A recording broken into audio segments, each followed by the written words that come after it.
उस मंच की तस्वीर भी दिखा रहे हैं जहां नितिन गडकरी और गजेंद्र शेखावत इस वक्त प्रधानमंत्री नरेंद्र मोदी के साथ मंच पर मौजूद हैं और साथ ही 12,150 करोड़ की लागत से जिस तरीके से 246 किलोमीटर के इस पहले फेज का उद्घाटन हुआ है, इस बारे में और जानकारी आपसे थोड़ी देर बाद। राजस्थान के गवर्नर श्री कलराज जी, राजस्थान के मुख्यमंत्री श्रीमान अशोक गहलोत जी, हरियाणा के मुख्यमंत्री श्रीमान मनोहर लाल जी, केंद्रीय मंत्रिमंडल के मेरे सहयोगी नितिन गडकरी जी, गजेंद्र सिंह शेखावत जी, वीके सिंह जी, अन्य सभी मंत्रीगण, सांसदगण, अन्य महानुभाव, देवी और सज्जनों, आज दिल्ली मुंबई एक्सप्रेसवे के पहले चरण को राष्ट्र को समर्पित करते हुए मुझे बहुत गर्व हो रहा है। ये देश के सबसे बड़े और सबसे आधुनिक एक्सप्रेसवे में से एक है। ये विकसित होते भारत की एक और भव्य तस्वीर है। मैं दौसा वासियों को, सभी देशवासियों को बहुत बहुत बधाई देता हूं। भाई और बहनों, जब ऐसी आधुनिक सड़कें बनती हैं, आधुनिक railway station, railway track, metro, airport बनते हैं, तो देश की प्रगति को गति मिलती है। दुनिया में ऐसे अनेक अध्ययन हैं जो बताते हैं कि इंफ्रास्ट्रक्चर पर लगाई गई राशि जमीन पर कई गुना ज्यादा असर दिखाती है। इंफ्रास्ट्रक्चर पर होने वाला निवेश उससे भी अधिक निवेश को आकर्षित करता है। बीते 9 वर्षों से केंद्र सरकार भी निरंतर इंफ्रास्ट्रक्चर पर बहुत बड़ा निवेश कर रही है। राजस्थान में भी हाईवे के लिए बीते वर्षों में 50,000 करोड़ रुपए से अधिक दिए गए हैं। इस वर्ष के बजट में तो हमने इंफ्रास्ट्रक्चर के लिए 10 लाख करोड़ रुपए की व्यवस्था की है। ये 2014 की तुलना में 5 गुना अधिक है। इस निवेश का बहुत बड़ा लाभ राजस्थान को होने वाला है। यहां के गांव, गरीब और मध्यम वर्ग के परिवारों को होने वाला है।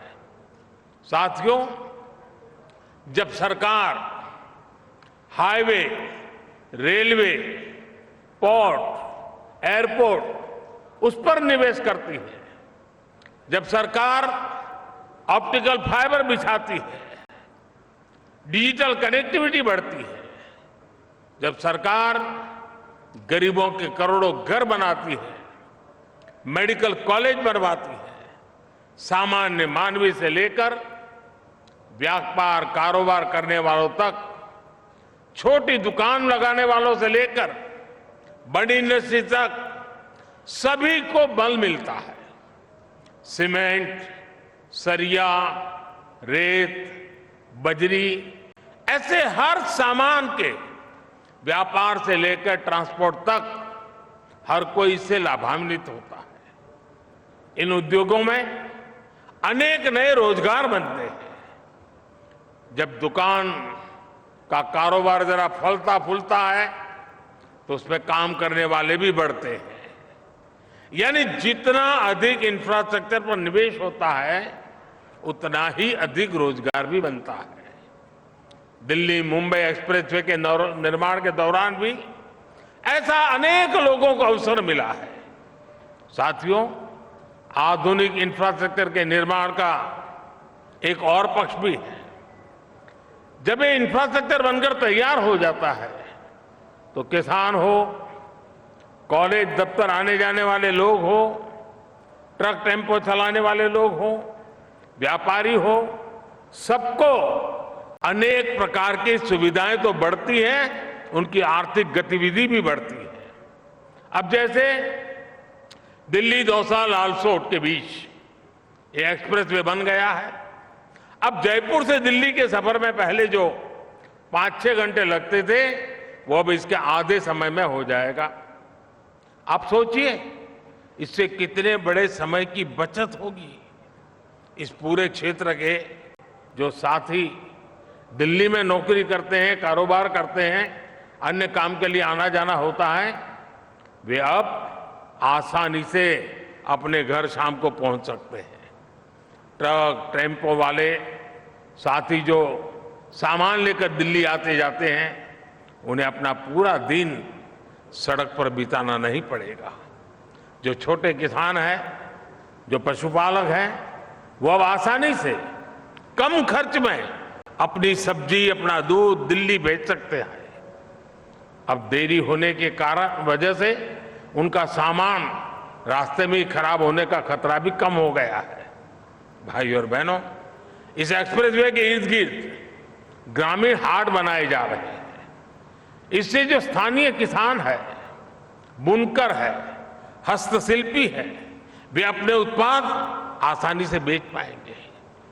दिल्ली मुंबई एक्सप्रेसवे से राजस्थान के साथ साथ हरियाणा, मध्य प्रदेश, गुजरात और महाराष्ट्र के अनेक जिलों को बहुत लाभ होगा।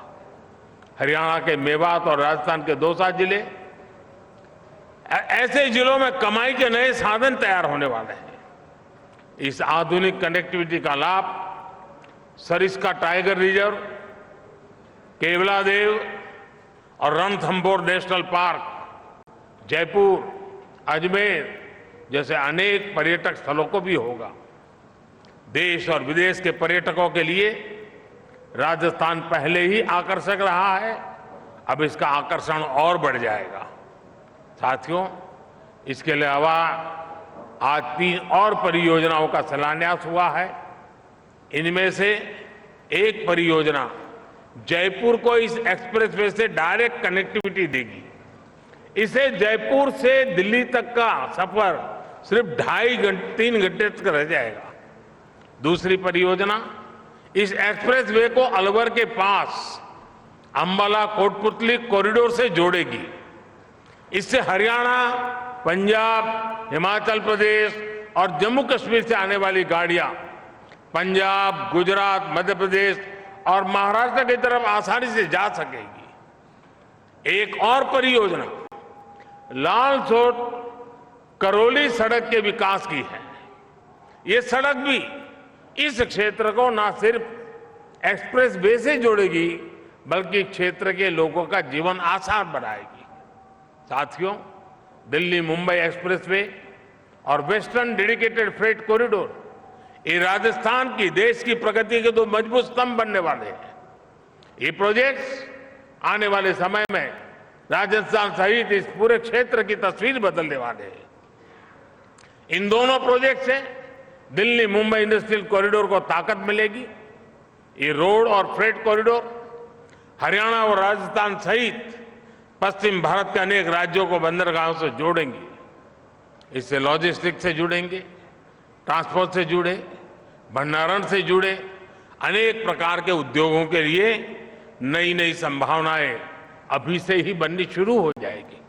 साथियों, मुझे खुशी है कि इस एक्सप्रेसवे को आज पीएम गति शक्ति नेशनल मास्टर प्लान से भी शक्ति मिल रही है। गति शक्ति मास्टर प्लान के तहत इस एक्सप्रेसवे में 5G नेटवर्क के लिए जरूरी ऑप्टिकल फाइबर बिछाने के लिए कॉरिडोर रखा गया है। बिजली के तारों और गैस पाइपलाइन के लिए भी जगह छोड़ी गई है। जो अतिरिक्त जमीन है उसका उपयोग सौर ऊर्जा के उत्पादन और वेयर हाउसिंग के लिए उपयोग किया जाएगा। ये सारे प्रयास भविष्य में करोड़ों रुपये बचाएंगे, देश का समय बचाएंगे। साथियों, सबका साथ सबका विकास राजस्थान और देश के विकास के लिए हमारा मंत्र है। इस मंत्र पर चलते हुए हम एक सक्षम, समर्थ और समृद्ध भारत बना रहे हैं। अभी मैं यहां तो बहुत ज्यादा लंबा नहीं समय लेता हूं, लेकिन अभी 15 मिनट के बाद मुझे पास में ही एक सार्वजनिक कार्यक्रम में बोलना है। बहुत बड़ी तादाद में राजस्थान के लोग वहां इंतजार कर रहे हैं, इसलिए मैं बाकी सारे विषय वहां जनता जनार्दन के सामने रखूंगा। एक बार फिर आप सभी को आधुनिक एक्सप्रेसवे की बहुत बहुत बधाई देता हूं। बहुत बहुत धन्यवाद। बहुत बहुत धन्यवाद माननीय प्रधानमंत्री जी, आपके प्रेरणादायक शब्दों के लिए। हर भारतीय के जीवन को सुगम बनाने के लिए तो प्रधानमंत्री नरेंद्र मोदी को आपने सुना, जिन्होंने इस पूरे प्रोजेक्ट के बारे में बताया और साथ ही बताया कि किस तरीके से एक मजबूती मिल रही है इस विशेष कॉरिडोर के जरिए, जहां दिल्ली से जयपुर का सफर तो 2.5 से 3 घंटे का हो ही जाएगा, लोगों के लिए आसानी होगी। लेकिन इस बीच हरियाणा, राजस्थान, पंजाब, हिमाचल के लोगों को जिस तरीके से फायदा पहुंचेगा, उसका प्रधानमंत्री ने अपने संबोधन में जिक्र करते हुए खासतौर पर राजस्थान के पर्यटक शहर जिस तरीके से आपस से जुड़ रहे हैं, उसका जिक्र प्रधानमंत्री ने संबोधन में किया। लेकिन प्रधानमंत्री मोदी अपने एक और ड्रीम प्रोजेक्ट का आज उद्घाटन करने वाले हैं, जिसके बारे में उन्होंने बताया कि आगे उन्हें जाना होगा और आगे भी इसकी खासियत अपने संबोधन में वो बताते रहेंगे। ये सीधी तस्वीरें हम आपको दिखा रहे हैं। बहुत ज्यादा और इस बीच हमारे सहयोगी ध्वज आर्या इस वक्त वहां पर मौजूद है, जहां लोगों की खासी भीड़ आपको नजर आ रही है। लोगों का उत्साह इस बात, प्रधानमंत्री के दौरे के लिए आए हैं। जो प्रधानमंत्री का दौरा है, एक दीदार प्रधानमंत्री का हो जाए, ये इनकी एक ही आस है कि यहाँ प्रधानमंत्री आ जाए, एक दीदार हो जाए। हालांकि अभी हेलीकॉप्टर यहाँ लैंड किया है और प्रधानमंत्री यहाँ पहुँच चुके हैं और कुछ ही देर में राजस्थान को सबसे बड़ा, देश का सबसे बड़ा हाईवे मिलने वाला है, इसकी सौगात मिलने वाली है। और प्रधानमंत्री का ये दौरा कहीं ना कहीं जो है, जो बीजेपी है उसको राजनीतिक जो माइलेज मिलेगा इस दौरे से, ये एक देखने वाली बात होगी। मेरे सहयोगी शक्ति सिंह के साथ ध्वज आर्या, TV9 भारतवर्ष, जयपुर।